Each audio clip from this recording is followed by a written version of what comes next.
At the same time that city-states are forming in Mesopotamia like Sumer, Egypt rises along the Nile River. About 8000 BCE, people begin to settle in the Nile River Valley. They live off fish, game, and wild plants. About 5500 BCE, agriculture and village life start to emerge, basically Neolithic culture. Farming doesn't begin as early here on the Nile Valley as it did in Mesopotamia, which began in 9000 BCE, because they really didn't need it in this area. There were a lot of natural resources and they were plentiful. The Nile River has had a fundamental and profound impact on the shaping of Egyptian life, society, and history. Why? Well, it has been viewed as a creative force. It was the supreme fertilizer and renewer of land. Basically what happens is the Nile floods the valley every September and it turns it into a marsh. And by the end of November, the waters retreat. And this leaves behind a thin covering of fertile mud that is ready to be planted with crops. So the flood actually makes the soil very fertile and it makes growing crops pretty easy.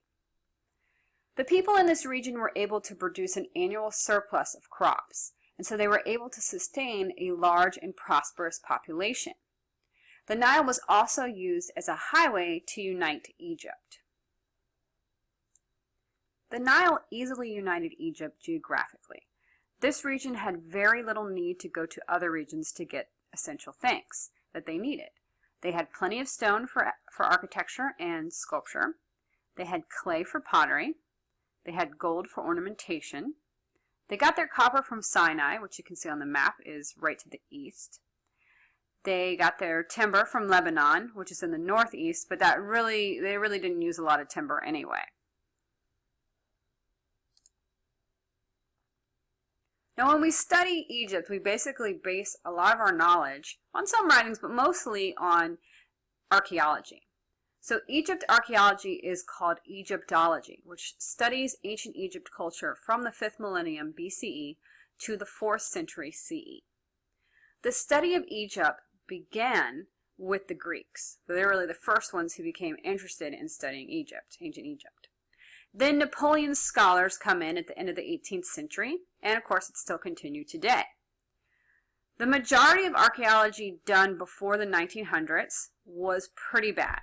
Mostly it was adventurers and grave robbers. And they were searching for treasures and the wealth of ancient Egypt.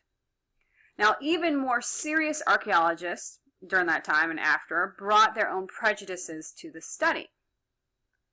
So they actually would find a lot of cool writings and texts and things like that.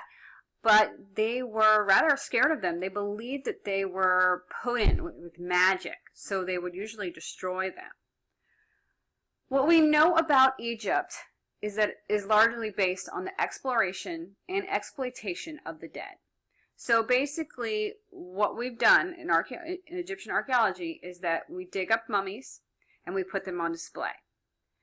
Now, we kind of have to ask ourselves when we study this culture, is that right? How would we feel if this was done to us? The reason that it was acceptable back in the 19th century and early 20th century is that ancient Egyptian religion was deemed imaginary or fake.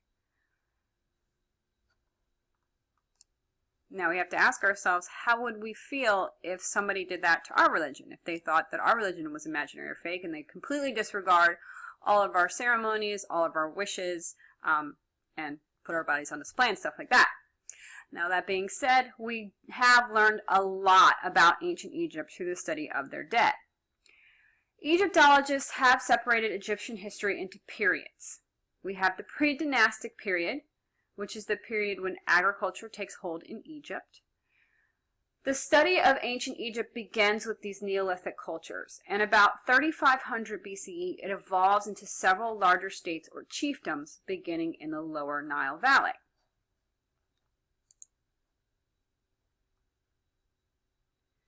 In the late centuries of the pre-dynastic period, we see significant social and political transitions, and this leads to the unification of Egypt under a single ruler called a pharaoh.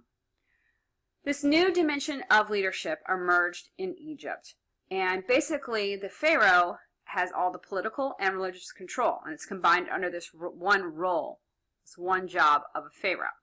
So the pharaoh, or the ruler, claims to have divine authority and to have a divine lineage. This is a little bit different than most of the things we're looking at in the Near East.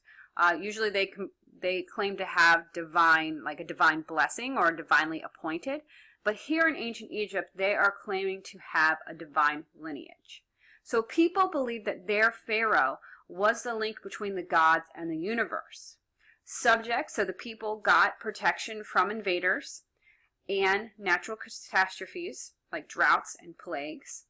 And the pharaoh claimed divinity. So he was the embodiment of a god. He actually was the embodiment of the god Horus in life. Now, as we have seen with popular movies and things like that, it seems like that the role of the pharaoh is actually a pretty cushy gig. So how does one become the pharaoh? Well, one usually inherits the role of pharaoh through a dynasty. And a dynasty is when members of the same family rule in succession, and they inherit an official position of great power. This is how the pharaohs came to power in Egypt. They inherited the throne from a family member. Most of our information about pharaohs, as far as like a timeline or an order of succession, comes from Manetho. And Manetho is an Egyptian priest. He wrote a list in Greek describing the dynasties and the order of successions and the rulers and things like that. So he wrote that in Greek in the 3rd century BCE. So not only does he write down who is the ruler and when did they rule, but he also groups them into dynasties. So a lot of times things will happen like, so this guy has inherited the pharaohship from his father, and the next guy, the grandson inherits it, and the next guy, and then all of a sudden there's no more heirs, like maybe all the sons were killed off, or somebody didn't have a son, or something like that, and so that dynasty will end, and someone else will take over. So he grouped the dynasties together.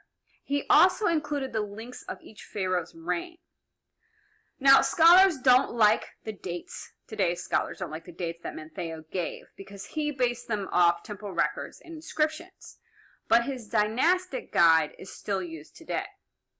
We also get a lot of information about ancient Egypt from a Greek traveler, Herodotus, from the 5th century BCE.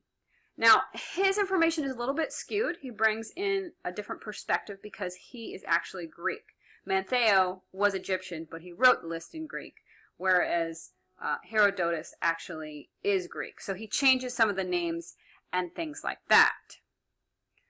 Herodotus affected how people thought about ancient Egypt for many centuries, and it's even his writings are even influential today. Herodotus thought that Egyptians were super religious, and indeed, religion does permeate throughout Egyptian art of all periods, and it controls the political, everyday, and religious life. Now, above all, Egyptians' beliefs reflected the need for balance and an ordered cosmos.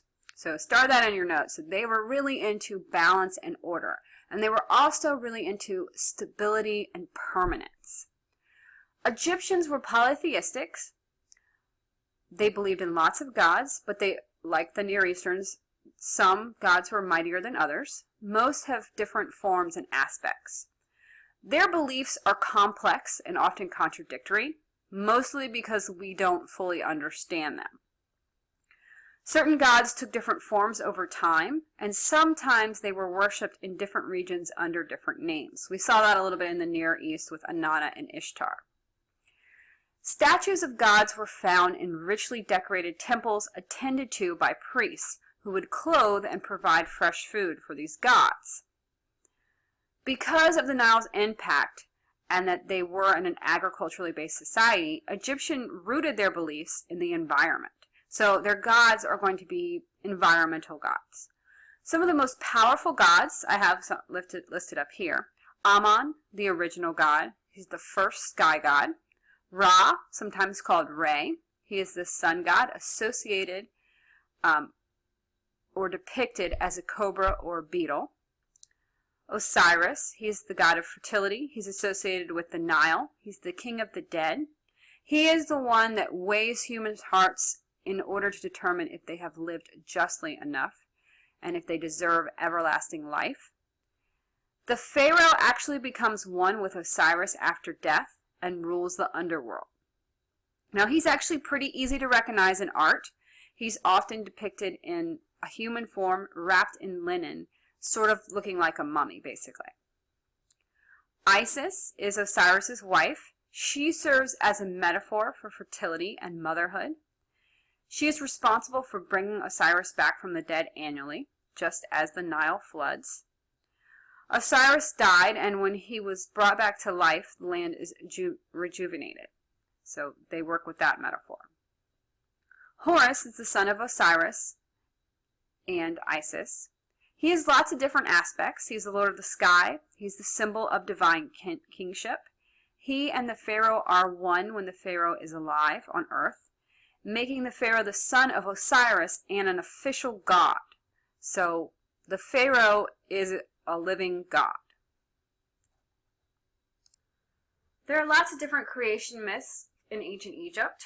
One of them is, lots of different variations, but one of them is that Ra shaped himself out of the waters of chaos. He emerged atop a mound of sand. There he either spat or ejaculated to create the gods of wetness and dryness. These gods begot the earth god and the sky goddess, and they produced Osiris and Seth, the gods of goodness and evil. The earth and sky god also had two daughters, so one of them was Isis.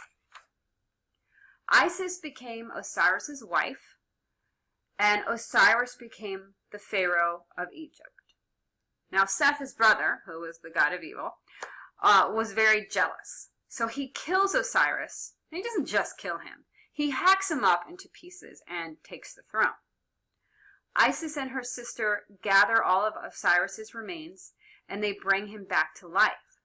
But he has to remain wrapped up because he was so hacked up. So that's why in art we often see him in this mummy shroud. Isis and Osiris had Horus, a good and powerful god. And Horus defeats Seth and becomes the king on earth, so he becomes the Pharaoh. So Osiris retires to the underworld as the overseer of the realm of the dead. Now after death, a Pharaoh will ride with his father Osiris in the solar boat as he makes his journey across the sky into the underworld. The Egyptians also had a creation myth, well, several creation myths for how humans came to be, human creation. One is that they were made on the first potter's wheel. Another is that they were formed from the tears of Ra's lost eye. Now, like I said before, Egyptian religion is a little bit confusing and a little bit complicated to us. But again, we don't live within this culture, so if we lived in the culture, we probably would at least understand a little bit more.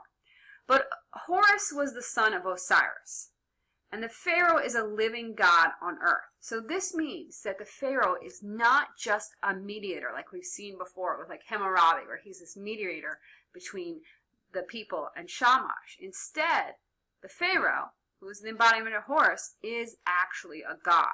Now, because he is a god living on earth, he has to have grand surroundings worthy of a god in life, and grand surroundings in death as well.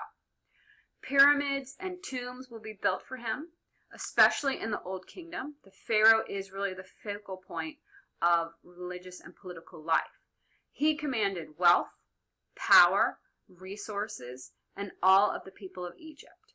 The people were obedient because they believed they had to please the gods, which included the Pharaoh, to ensure their goodwill.